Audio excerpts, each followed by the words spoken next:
Last week, I made a trip out past the Painted Hills to the Thomas Condon Paleontology Center to follow up on a hot tip on an ancient find. A fossil that had been stored away for years was recently confirmed to be something that is as rare as it gets.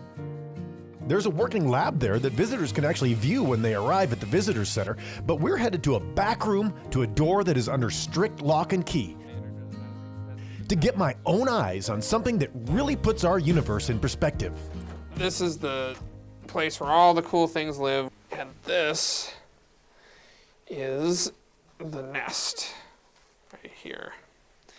So you can see the individual eggs on there, and you can see the radial pattern of each of the eggs. Ladies and gentlemen, feast your eyes on some fossilized grasshopper eggs that are, get this, 29 million years old. In 2012, our field crew was out, and one of our employees was, looking up a particular slope of the rock face and found this kind of grapefruit-sized piece of rock. And so he picked it up, wrapped it up in some toilet paper, which is a really common thing that paleontologists use.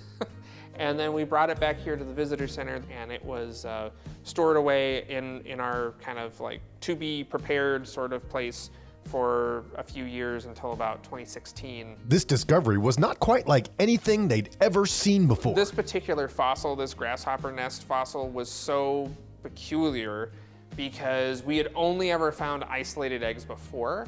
And that was part of the reason why we didn't really know what they were, right? Because we just found these little things and they look kind of like rice grains or Tic Tacs. The CT scans nailed it, right? Like that was the orientation of the eggs, the shape of the eggs and everything. That was how we knew oh yeah, this is a grasshopper egg nest. But how did they know they were 29 million years old? When we are looking to figure out the age of fossils in the John Day fossil beds, we can't use something like carbon dating because carbon dating only goes back 500,000 years. But what we can use are other isotopes.